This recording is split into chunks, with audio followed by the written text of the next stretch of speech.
Assalamualaikum warahmatullahi wabarakatuh. Salam guru penggerak. Perkenalkan, saya Lena Kurniawati, calon guru penggerak angkatan 8 SD Negeri Wates 2, Kota Magelang, Provinsi Jawa Tengah. Di sini saya akan memaparkan kesimpulan dan refleksi pemikiran Ki Hajar Dewantara Modul 1.1 Koneksi Antar Materi. Menurut Ki Hajar Dewantara, pendidikan dan pengajaran adalah dua hal yang berbeda. Pengajaran adalah bagian dari pendidikan. Pengajaran adalah proses pendidikan dalam memberi ilmu untuk kecakapan hidup anak secara lahir dan batin.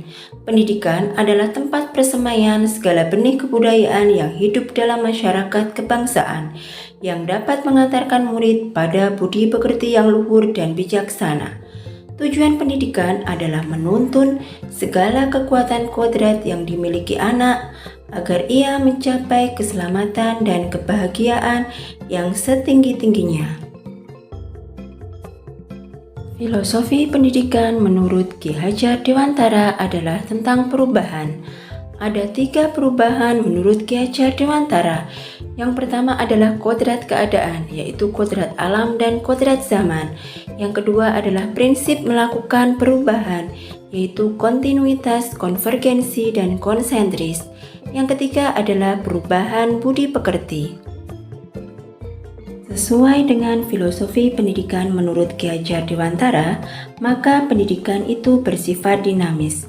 Pendidikan harus holistik dan seimbang antara olah cipta, rasa, karsa, dan olahraga. Seorang pendidik harus memandang anak dengan rasa hormat, sehingga pendidikan yang berpihak pada murid dapat tercapai.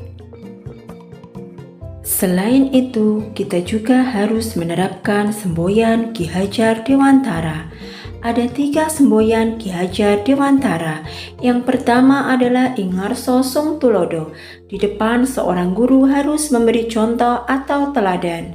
Yang kedua Ing Madyo Mangun Karso.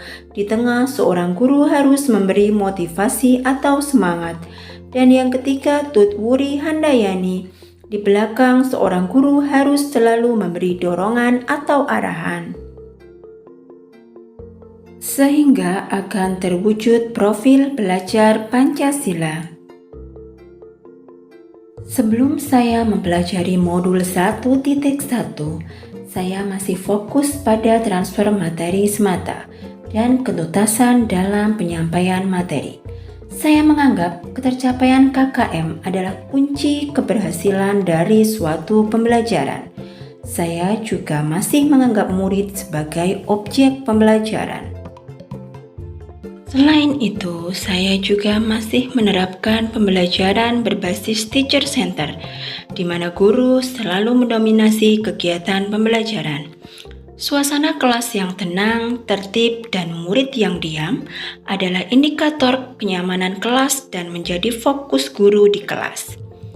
Saya menganggap siswa masih seperti kertas kosong, dan guru adalah pemegang pena yang bisa menuliskan apa saja yang diinginkan pada kertas kosong tersebut. Setelah saya mempelajari modul 1.1 tentang pemikiran Ki Hajar Dewantara, saya menyadari bahwa apa yang saya pikirkan dan saya lakukan selama ini kurang tepat. Setelah saya mempelajari modul 1.1, saya menyadari bahwa seharusnya saya menerapkan pembelajaran yang merdeka, holistik, dan seimbang antara cipta, rasa, dan karsa. Saya harus mengemas pembelajaran yang lebih menarik dan inovatif, menerapkan pembelajaran yang berpusat pada murid, dan menjadikan guru sebagai fasilitator. Saya harus menerapkan pembelajaran berlandaskan sistem AMO, karena belajar adalah menuntun, bukan menuntut. Setelah mempelajari modul ini, saya lebih memahami kodrat alam dan kodrat zaman, sehingga saya lebih bisa menghargai karakteristik murid dan menggali lebih dalam potensi murid. Saya juga harus memberikan kesempatan murid untuk tumbuh sesuai kodratnya. Dalam pembelajaran di kelas, saya akan menerapkan pemikiran Ki Hajar Dewantara, Di antaranya dengan mengenali karakteristik peserta didik sehingga terjalin komunikasi yang baik di sekolah maupun di luar sekolah. Kemudian saya akan merancang pembelajaran yang berpihak pada murid dengan media pembelajaran yang interaktif dan menyenangkan. Saya juga akan merancang pembelajaran yang disesuaikan dengan kodrat alam dan kodrat zaman.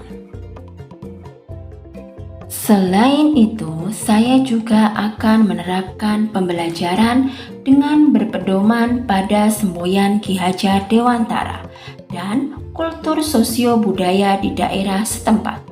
Saya akan berusaha memberikan teladan, dorongan, dan semangat dengan menanamkan karakter profil belajar Pancasila dalam setiap kegiatan.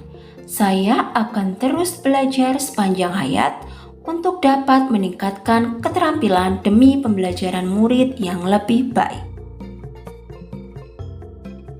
Demikian pemaparan yang saya sampaikan. Terima kasih telah menyaksikan video ini. Salam guru penggerak. Wassalamualaikum warahmatullahi wabarakatuh.